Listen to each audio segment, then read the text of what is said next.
الرحمن الرحيم بسم الله الرحمن الرحيم என்னும் வாக்கியத்திலுள்ள அர்-ரஹ்மான் மற்றும் அர்-ரஹீம் ஆகிய இரு சொற்களும் அர்-ரஹ்மத் கருணை என்னும் வேர்ச்சொல்லில் இருந்து பிறந்த மிகைச் சொற்களாகும். அதிகமாக கருணை புரிகின்றவன் என்பதே இவ்விரு சொற்களின் பொருளாகும். எனினும் அர்-ரஹீம் என்பதை விட அர்-ரஹ்மான் என்பது இன்னும் கூடுதலான மிகையை காட்டும். அர்-ரஹ்மான் என்பது சொல் உருமாறுபடாத வார்த்தை என சிலர் கருதினாலும் அர்-ரஹ்மத் என்னும் வேர்ச்சொல்லில் இருந்து பிறந்ததுதான் அது என்பதற்கு பின்வரும் ஹதீஸ் குதுசி ஆதாரமாகும். அல்லாஹ் கூறுகின்றான், நான் ரஹ்மான் அளவற்ற அருளாளன் ஆவேன். நானே ரஹீம் என்னும் இரத்த உறவை படைத்து அதற்கு ரஹ்மான் என்னும் என் பெயரிலிருந்தே ஒரு பெயரை ரஹீம் என்பதை தேர்ந்தெடுத்தேன். ஆகவே யார் இரத்த உறவை பேணி வாழ்கிறாரோ அவருடன் நானும் உறவாடுவேன். யார் இரத்த உறவை முறித்து வாழ்கிறாரோ அவருடன் நானும் உறவை முறித்து கொள்வேன். விரிவுரையாளர் குர்துபி அவர்கள் கூறுகிறார்கள், அர்-ரஹ்மான் என்னும் சொல் அர்-ரஹ்மத் என்னும் வேர் சொல்லிலிருந்து பிறந்ததுதான் என்பதற்கு இது தெளிவான சான்றாகும். பிடிவாதமாக இதை மறுப்பதில் அர்த்தமில்லை. அறியாமை கால அரபுகள் அர்-ரஹ்மான் என்னும் பெயரை அந்நியமாக கருதினார்கள் என்றால் அல்லாவின் பண்பு பெயர்களை அவர்கள் அறியாமல் இருந்ததே அதற்கு காரணமாகும். அர்-ரஹ்மான் என்னும் சொல் ஃபஅலான் என்னும் வாய்ப்பாட்டிலும் அர்-ரஹீம் என்னும் சொல் ஃபஈல் என்னும் வாய்ப்பாட்டிலும் அமைந்தவை ஆகும். ஃபஅலான் என்னும் வாய்ப்பாட்டில் அமைந்த சொற்கள் வினை மிகுதியை காட்டவே செய்யும். கத்பான் என்பதற்கு கடும் கோபமுள்ளவன் என்று பொருள். ஆனால் ஃபஈல் என்னும் வாய்ப்பாடு மிகையை குறிப்பதை போன்றே சில சமயங்களில் வினை ஆளனையும் பெயராகவும் செயற்பாட்டு எச்ச வினையாகவும் ஆளப்படுவதுண்டு. அப்பொழுது மிகையை சுட்டாது. குர்ஆன் விரிவுரையாளர் இப்னு ஜரீர் அவர்கள் கூறுகிறார்கள், அர்-ரஹ்மான் என்னும் சொல்லுக்கு அனைத்து படைப்புகளிடமும் கருணை காட்டுபவன் என்றும் அர்-ரஹீம் என்னும் சொல்லுக்கு இறை நம்பிக்கையாளர்கள் மீது கருணை காட்டுபவன் என்றும் பொருள் கூறப்படும். இந்த அடிப்படையிலேயே தனது ஆட்சி அதிகாரத்தை பற்றி குறிப்பிடும் பொழுது ரஹ்மான் அரியாசனத்தின் மீது தன் ஆட்சியை நிலைநாட்டினான் என்று அல்லாஹ் கூறுகின்றான். இங்கு தன் ஆட்சி அதிகாரம் என்னும் அருள் அனைத்து படைப்புகளுக்கும் பொதுவானது என்பதை உணர்த்தும் முகமாக அர்-ரஹ்மான் என்னும் சொல்லை இறைவன் ஆண்டுள்ளான். மற்றொரு வசனத்தில் இறை நம்பிக்கையாளர்கள் மீது அவன் மிகவும் கருணை கொண்டவன் ஆவான் என தன்னை பற்றி இறைவன் குறிப்பிடுகின்றான்.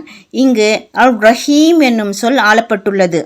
இதிலிருந்து அர்-ரஹ்மான் என்பது இம்மை மறுமை ஆகிய ஈர் உலகிலும் அனைவருக்கும் பொதுவாக கருணை காட்டுபவன் என்ற பொருளையும், அர்-ரஹீம் என்பது நம்பிக்கையாளர்களுக்கு மட்டும் கருணை காட்டுபவன் என்ற பொருளையும் பொதிந்துள்ளது என தெரிகிறது. அல்லாஹ் கூறிய பெயர்களில் அர்-ரஹ்மான் என்னும் பெயர் அவனுக்கு மட்டுமே உரியதாகும். வேறு யாருக்கும் அப்பெயர் சூட்டப்படலாகாது.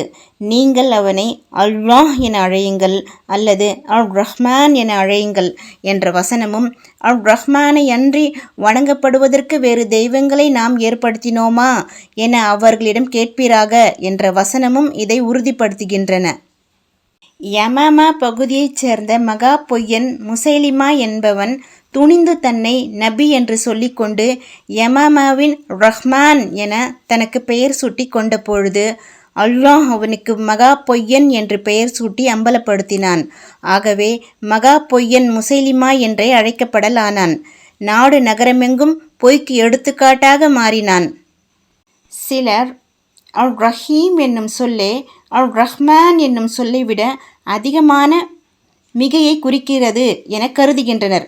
பிஸ்மில்லாஹிர் ரஹ்மானிர் ரஹீம் என்னும் வாக்கியத்தில் முதலில் இடம்பெற்றுள்ள அர்-ரஹ்மான் என்னும் பதத்தை உறுதிப்படுத்தும் வகையிலேயே அதற்கடுத்ததாக அர்-ரஹீம் என்னும் பதம் இடம்பெற்றுள்ளது. உறுதிப்படுத்தப்படுகின்ற சொல்லே உறுதிப்படுத்தப்படும் முந்தைய சொல்லை விட பலமிக்கதாக இருக்கும் என்பது இவர்களின் வாதம். ஆனால் இது சரியன்று. ஏனெனில் பிஸ்மில்லாஹ்வில் அடுத்தடுத்து இடம்பெற்றுள்ள இவ்விரு சொற்களும் ஒன்றை ஒன்று உறுதிப்படுத்துகின்ற இனத்தின் பார்ப்பட்டவை அல்ல. மாறாக முன்னால் இடம்பெற்றுள்ள அல்லாஹ் என்பதன் பண்புகளை விவரிக்கும் அடைமொழி இனத்தைச் சேர்ந்தவை ஆகும். ஐயமும் தெளிவும். அல் ரஹ்மான் என்னும் சொல்லே அதிக மிகை கொண்டது என்றிருப்பினும் அல் ரஹீம் என்பதை பின்னால் சேர்க்க வேண்டியதில்லையே என்றொரு வினா எழலாம். இதன் பதில், சில வேளைகளில் அல்லாஹ் அல்லாதவர்களும் தமக்கு அல் ரஹ்மான் என பெயர் சுட்டி கொண்டதுண்டு. இந்நிலையில் அல் ரஹ்மான் என்னும் பெயரை சேர்க்கும் பொழுது அல்லாஹ் அல்லாத வேறு யாரை பற்றிய எண்ணமும் தோன்றாது. ஏனெனில் அல் ரஹ்மான் இர் ரஹீம் என அல்லாஹ்வை தவிர வேறு யாருக்கும் எப்பொழுதும் பெயர் சூட்டப்பட்டதில்லை. இதை அதாவு அவர்கள் தெரிவிப்பதாக விரிவுரையாளர் இப்னு ஜரீர் அவர்கள் கூறுகிறார்கள். ஆக அல்லாஹ்வின் பெயர்களில் அல்லாஹ் இறைவன், அல் ரஹ்மான் அளவிலா அருளாளன், அல் ஹாலிக் படைப்பாளன், அல் ராஜிக் வாழ்வாதாரம் அளிப்பவன் போன்றவை அல்லாஹ்வை தவிர வேறு யாருக்கும் சூட்டப்படா. அல் ரவூஃப் பரிவுமிக்கவன், அல் ரஹீம் கருணையாளன் போன்ற பெயர்கள் மற்றவர்களுக்கும் பயன்படுத்தப்படுவதுண்டு. நபி ஸல்லல்லாஹு அலைஹி வஸல்லம் அவர்கள் குறித்து அல்லாஹ் கூறும்பொழுது, இறை நம்பிக்கையாளர்கள் மீது அவர் அதிக பரிவும் கருணையும் கொண்டவர் என்று குறிப்பிடுகின்றான். இதை போன்றே பொதுவாக மனிதனை பற்றி குறிப்பிடும்போது நாம் அவனை செவியுறுபவனாகவும் பார்ப்பவனாகவும் ஆக்கினோம் என்று கூறுகின்றான். விரிவுரையாளர் குர்துபி அவர்கள் கூறுகிறார்கள், அல்லாஹ் தன்னை பற்றி ரப்புல் ஆலமீன் அனைத்து உலகங்களையும் படைத்து பரிபாலிக்கும் அதிபதி என்று குறிப்பிட்ட பிறகு அல் ரஹ்மான் இர் ரஹீம் அளவிலா அருளாளன், நிகரில்லா அன்புடையோன் என்று குறிப்பிட்டிருப்பது அச்சமூட்டிய பின் ஆர்வமூட்டும் வகையை சேர்ந்ததாகும். அதிபதி என்னும் எடுப்பான பெயர் அல்லாஹ்வை தவிர ஒருவித அச்சத்தை நமக்கு ஏற்படுத்தினாலும் அருளாளன் மற்றும் அன்புடையோன் ஆகிய பெயர்கள் நமக்கு அவனிடம் ஓர் ஈர்ப்பை ஏற்படுத்துகின்றன. இவ்வகை வசனங்கள் குரானில் மேலும் பல உள்ளன. அல்லாஹ் கூறுகின்றான், நபியே, என் அடியார்களுக்கு அறிவிப்பீராக, நான் மிகவும் மன்னிப்போனும் மிகுந்த அன்புடையோனும் ஆவேன். அதே நேரத்தில் நிச்சயமாக நான் அளிக்கும் வேதனை வதைக்கும் வேதனையாக இருக்கும். மற்றொரு வசனத்தில் அல்லாஹ் கூறுகின்றான், உம்முடைய இறைவன் விரைவாக தண்டிப்பவன் ஆவான். அதே நேரத்தில் நிச்சயமாக அவன் மிகவும் மன்னிப்போனும் அன்புடையோனும் ஆவான்.